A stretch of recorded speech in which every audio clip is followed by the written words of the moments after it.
So this will be an interview with one of my students who actually made around $60,000 last month, all right? And he did that after testing 80 products by himself without real success. We changed the strategy up and actually started testing things properly, and it took off pretty quickly. So let's just jump into it. Okay, I'm here. Welcome to the interview. Yeah, basically, you have a very, very interesting story to share here because it's been a pretty, like, when we started working together, I was shocked by the amount of product you tested in the beginning before we started to work without like really, really good success. But yeah, maybe like tell your story. How long have we been working? How did the things change? How was everything before? So I think we started working together about like 5 months ago, 6 months ago. I've been dropshipping for about a year and a half. So I did about a year by myself. And like I told you before, I tested about 80 products on Facebook, which is kind of crazy. And I tell you how, like, in the beginning, I thought it's super cool, but then I realized how stupid it is for testing all that many products.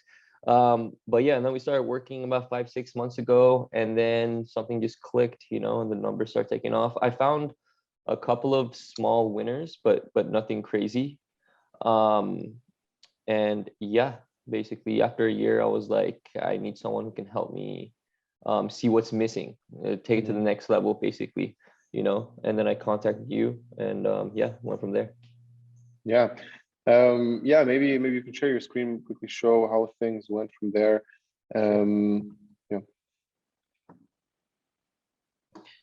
So this is the Facebook one, because I test both on Facebook and TikTok. So this is the Facebook one, 16K this month. Kind of died down because I'm dealing with Facebook problems right now, but it's going to go back up. And then for TikTok, which is doing way better for me this month, did around 55K so far. Currently doing about 5K days with this. So yeah, hopefully close the month strong for this. Yeah. No, amazing. You started doing the 5K days since like how many days? Like maybe a week or so. And yeah, like the scaling for you was like really rapid. And it's also interesting that your thing was actually with TikTok. Because normally like the Facebook basically is, from my experience, easier to scale. However, you did a really good job with scaling this to like over 5K days on TikTok. Maybe tell me about that process, how many products you tested, how that went for you, etc. Right. So for Facebook, actually you can stop the screen share. Okay. It's stopped, right? Yeah. Okay. So basically, you're 100% correct. It's so much easier to scale with Facebook, and Facebook is way more consistent based on my experience. And it's funny because the Facebook was doing way better than the TikTok for me. And until the Facebook like ban and all that stuff happened or whatever, and I had to deal with that stuff. And then TikTok kind of took off. For TikTok, I tested around, I'd say 15 products. The first one was a small winner, but this is like a pretty big one or a good one. But yeah, Facebook is way easier to scale. And I basically, since I tested so many products on Facebook, after started working with you, I realized that it's really important because dropshipping is a game of variables, basically, and there's so many variables you need to work on. And I feel like a beginner it has a hard time trying to figure out how to like put all the pieces together, basically. So instead of rapid testing, I just stopped rapid testing and basically took your advice and properly tested every product. Tested their offer, pricing, like everything, a bunch of stuff. And so that's what I did on TikTok. And basically after like 15 products, I found this. And I tried to find a good product with good creatives, with a strong offer, and basically put everything together. And yeah, that's how it got here. But Facebook so is 15 products you tested on, 15 products you tested on TikTok, including the products before we started working together. Including TikTok. Because I started TikTok pretty recently. But Facebook I've been doing for a while, but TikTok is pretty recently. Yeah. So since we started working together, I think it was more close to like 4 or 5, something like that. What you tested on TikTok. All right, but look, your scenario was, I would say, for the average viewer, it's pretty unrelatable, because when I heard that you tested like 80 products or 70 products or whatever, I was like my very first thought was how terrible is this testing What's strategy, wrong but with the that? second thought was this guy's a beast, because I didn't see a lot of people really testing that many products one after another without proper success. You did have like minor winners, but it was not really consistent. And when I heard this, I was like, all right, this guy's gonna execute, I'm pretty sure. So yeah, that was good. And I would say the average guy who comes to me, the issue is not that they're rapid testing a shit ton of products and that's why it's not working, but it's more like they're too lazy to test, or they don't know how to do steps properly, they don't know how to make a store, etc. Yeah. So yeah, that was like really, really interesting with like working with you as well. But yeah, what specifically did you change about like from going rapid testing to doing like a slower approach? Like where did you take more time? Okay, so I'll start by saying that with the amount of information out there, there's like an influx of information about dropshipping on YouTube and Google and whatnot. And unfortunately, after like hitting, they're not crazy numbers, but they're pretty good numbers. After hitting these numbers, I realized how much BS there is out there. Basically, yeah, so many. And so I was so focused on these things that really didn't matter at the end. For example? Well, the product is important, the product is crucial, but if you're not testing a product properly and testing all the different variables that go into the business, you know what I mean? You're not going to get results. You may make $100, $200, but you're not going to get big results. And basically, I think that was like the major difference. When I started working with you, you basically showed me how to properly test these products, sort of rapid testing. And back then I had this mindset that like, okay, like as soon as I find a winner, I'm just gonna launch something and I'm just gonna see crazy numbers. I'm just gonna like keep throwing money at it and it's gonna grow. But it's really not like that. And yeah, so I just basically took it super slow and sat down and read like my KPI correctly, read what I'm missing. And also it's funny because like 2 days ago we had a meeting and we were talking and I told you, oh, I'm having this problem with Facebook, and you're like, okay, like this is the problem. And if you had not told me that, I would have spent like so much more money on this product, not knowing what the issue is, when it literally could not. It could be like you could be doing everything perfect, but there could be something that you don't even know about. You know what I mean? So yeah, I think that helped a ton. Just like having someone who's like experienced, like what's missing, what's wrong, if there's something that you're doing, you know what I mean? Yeah. So I think that helped like tremendously. Yeah, for sure. And what would you say were like for you kind of the key learnings specifically about like after working for like 5 months with me? What were the main things you learned? Yeah, basically just testing properly, like testing all kinds of offers, all kinds of like creatives, like yeah. And after you started to kind of test slower, for example, in like what did you do better there? Like you selected better products, you made better stores, you made better ads. What specifically took you longer that you weren't able to rapid test anymore? First of all, I let the products run longer, because at the end, like after like the 50th product, I was just throwing these up there after like $5 spent, just killing them, just like, hoping. But yeah, but so I basically let them run longer and sit down. It's funny because like I knew what a CTR is, what a CPC is, you know what I mean? I knew all the metrics basically, but it's a whole different ball game being able to sit down and analyze these metrics to see exactly what's working, you know what I mean? So if a CTR is high, like the creative is fine, you know what I mean? Basically like all those little things, and just sit down and analyze, let the products run longer, optimize the business as you're testing. Basically like read the KPI, see what's missing and improve while testing, to basically make a winner, you know what I mean? Rather than just like hoping that you're gonna test this and it's gonna be a winner and like everything's fine. So I think I changed that in my testing. So the reading KPI thing, that's like a very important one, because it's impossible to just watch a YouTube video and understand, all right, the CTR has to be this, the CPM has to be this, CPC has to be this, and basically it's going to work out, and if the conversion rate is higher than this, that's it. It doesn't work like that. There's always scenarios where you have to actually have experienced it, like what to do in those specific scenarios, and you have to do it like 5 to 10 times at least until you really understand like what to do in which situation. And before you're there, you just need to have a person who's going to guide you through that, or you're just going to waste a shit ton of money and time until you like really understand what it is. Yeah. I mean, I absolutely agree, and that's like super important. I think what helps a lot in this field is experience. Like experience helps a ton. And you honestly won't realize that unless you start spending money and see how these different platforms work and what's working, what's not working. And that's why I think it's really important to have someone who has this experience, you know what I mean? Because you're still gonna make mistakes, obviously. It's not like all like, you know, mistake, it's not smooth sailing, but like when you face a problem, it's so much easier to have someone who has like either dealt with this problem or being surrounded by people who like have, because at the end of the day, like everyone like deals with the same problems, you know what I mean? And it feels like the biggest problem at the time, but when you solve it, it's easy from then. So it's really important to have someone who's had those experiences to like, as soon as you get to a stop, they can just like help you move on rather than just like delay by like weeks and weeks, try to like figure it out. Yeah. And the problem is then when you start reading the KPIs and you see, all right, the product isn't performing, let me think why.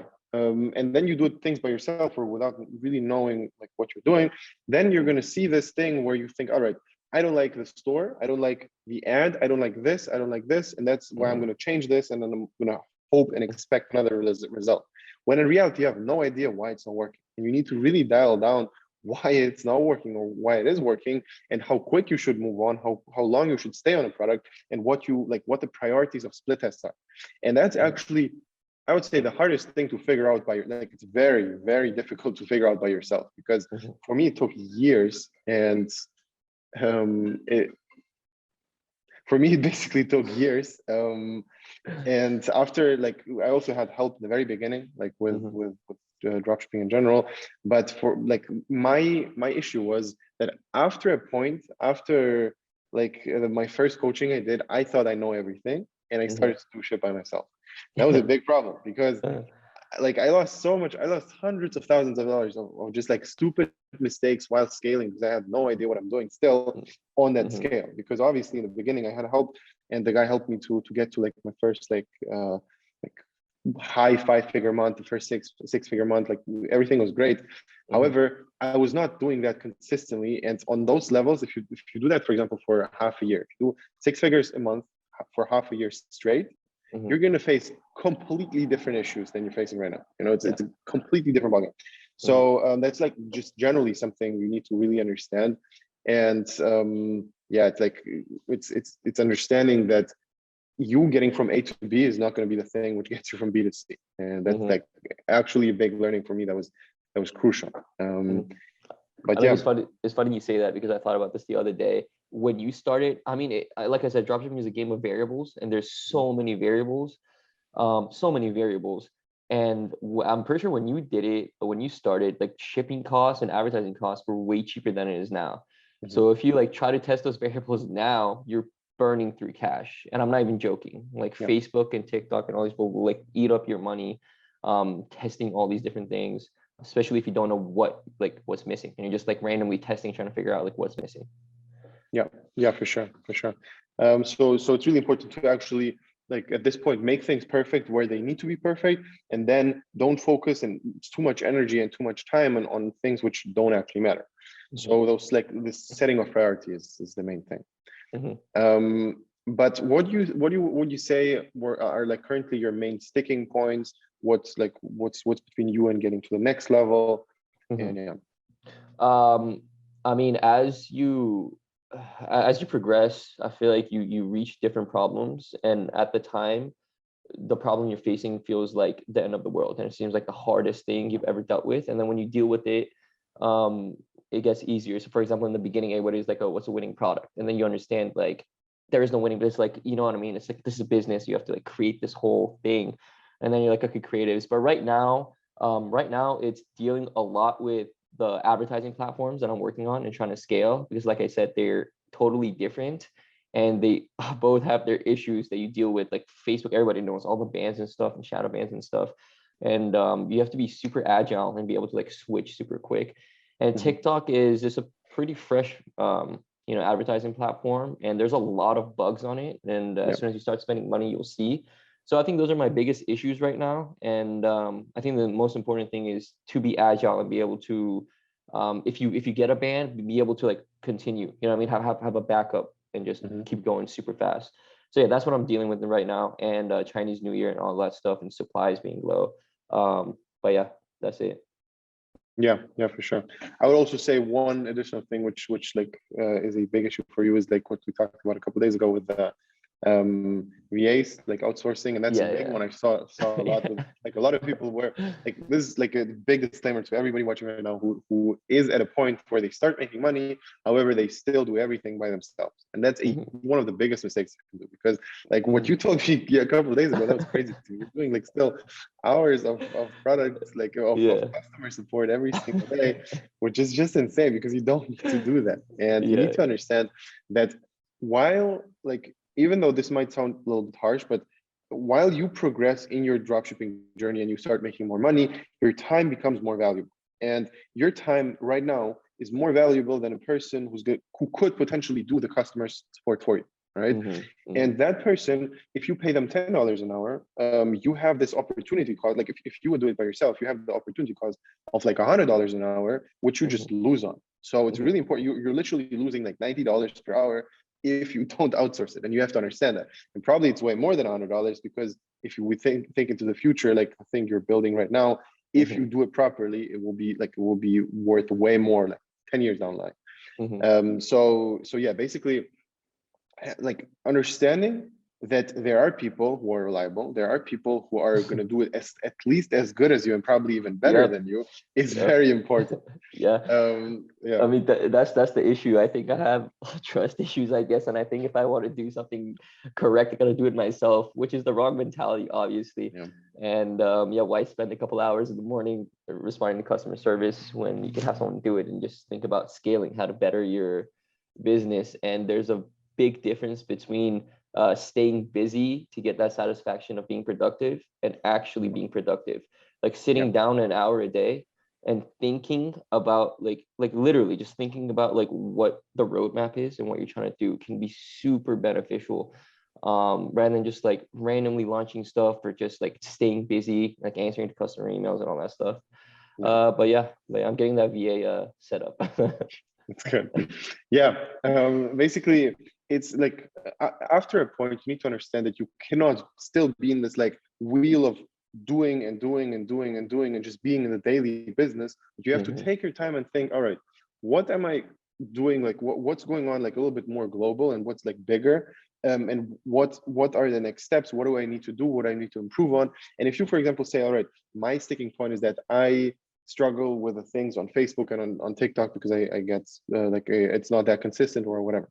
In reality, the chances of that really being true is not that high, because in reality, I would say that if you, for example, would have the whole day on focusing on only that problem, you're going to be able to fix it in like a couple of weeks, right? Definitely. However, because you have so many other things which you didn't outsource yet, you're still there yet, and you're not gonna be able to get to that next level without giving things to other people. So it's gonna be like, sometimes it also like it feels that your problem is somewhere, but in reality the root of the problem is somewhere completely different.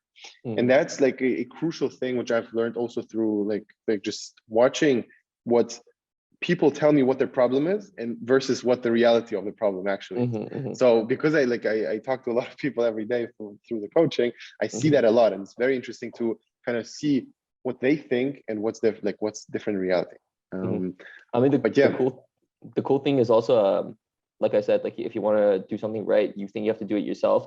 It's pretty good to be in a circle, because like, people, like you recommended me VAs, you recommended me my supplier, you know what I mean? Like, people that you trust that have, helped you and your students tremendously. So I know I can trust that person, so that it gives me that little, extra confidence in choosing those people, I guess. Yeah, for sure. But one other question is like, where do you actually know me from? Like, how did you stumble across me? I think it was YouTube, actually. Pretty funny. I think it was YouTube, because I was just I was trying to learn as much as I could from anybody. I was like Googling stuff. I was going on Reddit. I was going on YouTube, going on Twitter, anywhere I could. And I believe I found you on YouTube. Yeah. Okay. And I And think I saw an interview of you with a student actually. I was like, all right, this is it right here. yes. And I remember when we talked on the phone, on the boarding call or whatever, I like you didn't even say anything. I said I'm in, and Yeah. yeah, you were trying to explain it to me. I'm like, yeah, no, I'm in. Like I remember that. Yeah, Yes, it I was like remember that as well. yeah, and you kept trying to explain to me the process, and I was like, no, like I'm in. It's okay. Yes, yes. So what was it? Like why were you in so quickly? What actually convinced Um, I guess a little bit of desperation, a little bit of confidence, you? but yeah, no, I mean, I obviously did a little bit of research. I went through whatever like social media platforms you had, like YouTube, Instagram, whatever. Try to Google you a little bit, and yeah, I mean, I don't know, it just seemed like I just had the gut feeling. I just had a like good feeling about it, honestly. And I just like watched all your interviews you did with your students and went through your YouTube channel and like studied the YouTube videos that you put out and all that stuff. And yeah, kind of just went with it. Mhm, mhm. So what you said in the beginning is interesting. Like you said, oh, like the main factor was this desperation in you searching for a person who's going to help you. The Mm-hmm. problem is that people search way too late. Like if we would have started to work together a year ago, like Mm-hmm. completely different story, right? Like you would Mm-hmm. have been for sure somewhere else. Yeah. And that like that time it takes until you realize, all right, I don't know everything. I actually do need help. And Mm-hmm. overcoming this like ego thing or whatever it is for most people, which like I was also part of, like I like the first like 10, 11 months I was doing everything by myself. Mm-hmm. So and yeah, it didn't work. So Mm-hmm. it's really important to understand that and don't do mistakes which could be easily avoided just because you want to do them and you want to prove yourself that you're not able to do it by yourself, and then you just come back and actually do it with a person. Mm-hmm. So No, yeah, I that agree. applies only if you actually come to a quality person. There's also a lot of people who are shitty, Yeah, which yeah, this doesn't apply. yeah. It could have gone bad. Yes.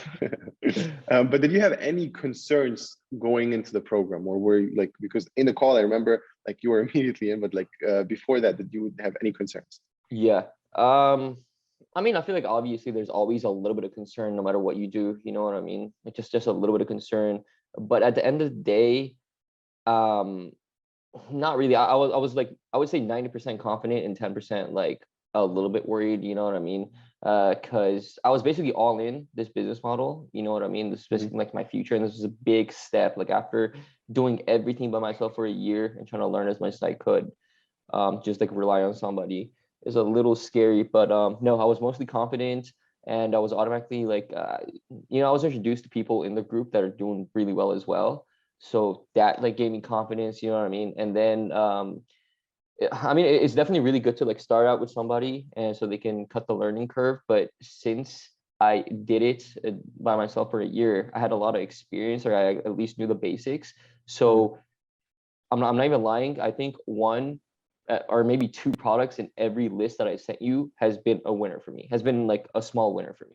You know what I mean? And I think that's the reason for that is because I at least know my stuff. You know what I mean? A Mhm. little bit. You know what I mean? Mhm. So I send you these products and you tell me these are the good ones and this is what you should like, how you should test or whatever. And then yeah, they do good. And ever since like even on the first like list that I sent you, that was my first winner Yeah. with you. Yeah. You know what I mean? So I think that Yeah, helps. exactly. And the problem would like the thing is that you by yourself probably would have tested the whole list, and we actually Yes. picked like one or two products from that only. Yeah, 19 was So shitty. yes, yes. Um, I'm actually curious. Were you ever surprised about the products I picked or I didn't pick for you, like which you thought are good or like you didn't expect them to be um, picked by me or something like that? uh, Definitely. I definitely think, yeah, definitely. It's pretty funny actually. Some products pop off without you even knowing why they Mm, pop off, and I think that's the beauty of dropshipping. It's just finding a product in demand and being able to market it in as a marketer, you know what I mean, and just have a strong offer and not being too focused on what you would buy or what, just see what the yes. market is wanting and then be able to like use your skills and market it so they want it even more in a way, you know what I mean? But yeah, definitely there's been, I mean, the first winner I had no idea, like it seemed off. Mhm. It seemed really off, but it popped off and did really well. And I think it showed me that trust Michael and just test whatever he marks green. Yeah. But the thing is that the for me in the beginning, like I'm also going to be honest and transparent here about it. In the beginning, when I started the coaching, the ratio of people testing products and finding winners was lower than it is now. Okay, even though the Facebook cost and all of that was way high, like cheaper. So it's really interesting because what I've seen is the main thing which actually changed, like which I developed over the last 2 years, is this really good eye for product. And it was tough to develop. And even when I started out and started to have my first winners, I saw why they're winners, but it took me a while until I really understood like really what it is which makes them work. And yeah, that's a kind of like compiled into all the criteria which I give, which you always fill out. And even from those products which fit those criteria, there's always outer circumstances which fit into like why I'm selecting something. For example, if you put like a product in the sheet, there's a very high chance that I've seen this product like 15 times. And I already, like you put in one competitor, but I've seen like already 50 competitors. I see how everybody is doing, and I know that it's saturated. Even though looking at only your sheet, I would think that this product is not saturated because on your sheet, the link you've put in there is like maybe 100, like 1,000 likes or so, like whatever, you know.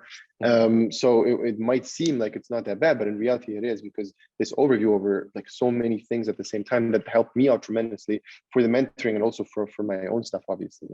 Like it's a game changer to have this overview in the mentoring over so many stores, so many products, so many people at the same time, and exactly seeing what's good and what's bad. And like the last interview I had with one guy, Tyler, and it was really interesting to talk about this because he tested a product, and the exact same product was tested by another student, and for him it worked really well. For the other guy, it didn't work at all. And then that's the most interesting part, like split, like seeing this like split test from the top, and seeing like why this worked, why this didn't work, and like what they did different. So yeah, that's like, it's very interesting to see that. Yeah, I mean, I think the biggest thing you get from a mentor or someone who's been in this space is their experience. And I think that like that's the golden nugget everybody's looking for, is the experience. Because when you like go through this and spend money on Facebook and all that stuff, and you see what's working, you just get the feel of what works, you know what I mean? Where to me, who has been in dropshipping for like 2 years, I wouldn't have a clue. I would have to like test so many more products to, even though I found a couple of winners, I still, you know what I mean? I'm not like great at it, but since you like see so many products and so many different things. And before we started working together, you mentioned saturation. I had a big problem determining what's saturated and what's not. And no YouTube video could help me. You know what I mean? It's just like, yeah. And then we basically spoke, and you explained to me, and you know, there's a fine line between saturation and your skills as a marketer to market that product. You know what I mean? And how to go about testing your product and all that stuff. But yeah, I think experience is crucial. This is crucial. And the longer. No, but basically, like I remember how I was searching for so long for a person who's gonna guide me, and I was like, I stumbled onto a person like by accident that was helpful. However, it was the problem was that the person was not that pushy, and he wasn't pushy about me needing help later on as well, and I didn't understand that. And because he was like, all right, it's fine, there's no upsells, okay. there's no upsell. There's no upsell. I had a big problem with that because like in the following year I went to zero again. Like after having like really good like couple of months, I was like literally at zero on my bank account, like nothing, because I did stupid things, you know. And now I understand, and those like mistakes took so much time to recover from. So yeah. I mean, I'd say without upsells nowadays, with the cost, it's virtually impossible to have a profitable business with good margins. My first Facebook winner before we started working was a really good product, and I think, knowing what I know now, it was because I didn't have the upsells, and I was at break even. And after spending, let's say, like 20 grand on the product, it was at break even. And if I knew about upsells and how to properly implement upsells and all that stuff, I think I would have done way better. Yeah, for sure. what I just meant, like what I meant with upsells though, was that the guy Oh, I who know what you actually meant. coached me. Yeah, I know what you But meant. he didn't upsell me, but yeah, upsells are huge. Yeah. Upsells are very big. What are your current what's your current focus? What would you say are your main priorities right now? So like, what are you focusing on? I really want to find a really big winner on Facebook where I can automate and not just 1, 2, 3 month thing, just have a sustainable brand going, you know, have a strong background on Facebook, and obviously test or scale this TikTok product that I'm doing right now to as high as I can, to basically learn as much as I can. I'm honestly more focused on learning as much as I can from this TikTok product rather than just like making it a forever thing. This is my first winner. So I'm trying to like test everything I can, because there's a million products out there that you could test. So it's really important for me to like learn as much as I can about this, and yeah, and find something on Facebook that would work well for me and is sustainable and I can automate it, and yeah, just have it running for a long time, not just one. So actually, that's like an interesting point here. Also, first of all, what are your profit margins currently from those like 65K or so you made on both stores? How much was profit? Yeah, so for the TikTok, the margin is about 20 to 25%, or 18 to 25%. For the Facebook one, it's a bit lower. But yeah, I'd say about like 10 to 15% for the Facebook one. But I've been having issues with the Facebook, so I haven't been properly, you know, trying to work on it. Yeah, okay. All right. And what would you say is kind of the main advice you would give to a very like complete beginner who's just starting out? Have thick skin.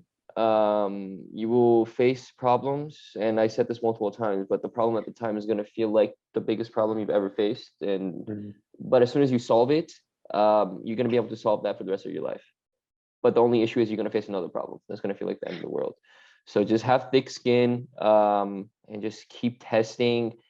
Don't hope for just like launching something and it'll work. You know what I mean? That doesn't work. You have to sit down, read what's in front of you, read the data, see what's working, see what's not working. And yeah, I'd say those are the two main things. Just play it smart and have thick skin. Yeah, I agree with that 100%. But for you in the beginning, like how many products did you test until you found like some little success in dropshipping in general? How many products? I'd say about, I think I tested about like 25 products, and then I kind of got the hang of like launching stuff smoothly, having like an ad strategy, like my own ad strategy basically after 25 products. But like nothing crazy. Like even after 25 products, like I was still losing money on a lot of things that I was testing. Like you said, like I send you a list with like 20 products, you mark like 5 that are good. I would have tested all 20. You know what I mean? It's just that that's not good. But yeah, I'd say around after like 25 products, I kind of got the hang of it a little bit. And why did you not think that dropshipping doesn't work? Like what actually made you still keep going after 25 products not working? I mean, I was pretty confident in myself. You know what I mean? I think, and I see that it's working for people. So, you know what I mean? The business model is obviously working. And so I'm obviously doing something wrong, but I was also confident in myself that like if I just spend time and sit down and survive like, you know, testing and keep learning, like it's gonna happen eventually. Like it will. It's not a matter of like if, it's a matter of when. If you just like sit down, just keep going and just see what's wrong and just have a game plan, I think you'll be fine, you know. And I'm not even lying, not even once did it cross my mind to like stop. Like after the 80 products, like I didn't even stop, you know what I mean? I literally had a sheet ready to test, but then we talked and you're like, yo, maybe you should not do that. Just wait for the next test a couple. But yeah, just keep going. Yeah, it's impressive actually, because there's like I know a lot of people who have like a couple of losers, like no winners after like 5 products, 10 products, who just, most of them quit. Like there is I would say over 80% ratio of people quitting after 10 products not working. And I've seen that a lot, like with people like outside of the program who are just like testing randomly, it doesn't work. It's like 10 products is like you could take up No, to it's a so lot. much, you know. It's Yeah, a yeah, lot because definitely. if you do it, like you lose money, you lose energy, and you also start believing that, like, if you're not able to identify the mistake and you think you're doing everything right, then you think maybe something else is wrong, and this could be Yeah. either the business model, or it's not a good fit for me, or weird stuff like that, which you start like believing that you're doing things wrong and other external factors are off, you know. And because you're doing everything right, it's time to move on now. But it's like, it's a very important thing to understand that you are always the main thing which changes either you're like you're successful or not. And yes, there's luck involved in some places. It is true. And like that's also worth noticing, because luck, for example, if you test one product, it might be a winner, it might not be, right? If the very first product you test is going to be a winner, you just got lucky and the first one was a winner. However, now you have so much more confidence to keep going. And that was like, lucky you, that's it. And then it could be the case that you have to test a bunch of products until you find a winner, even though you're doing things right. Okay, so like everybody who tells you that they have like 100% success ratio, it's just a lie. Like nobody can actually test 10 products and have 10 winners. It's not doable. So if your first like 3-4 products, for example, are not winners, even though you're doing things right, it's easy to start thinking that either you're doing things wrong and then you change up things on the system, and then just because of this, like you not being lucky, you start changing up things which were doing like it was doing the right thing. And I gave this analogy a bunch of times already with the poker thing, but I cannot stress this enough. It's like playing one single hand in poker, you can always lose. You know, the best player in the world is going to lose or win. It like both can happen. However, over a time span of like 6 months, 12 months, whatever, they're not going to lose. The best player is going to win because they're doing the right thing. And even on one, like on the level of one hand, you're doing everything perfectly. You could lose.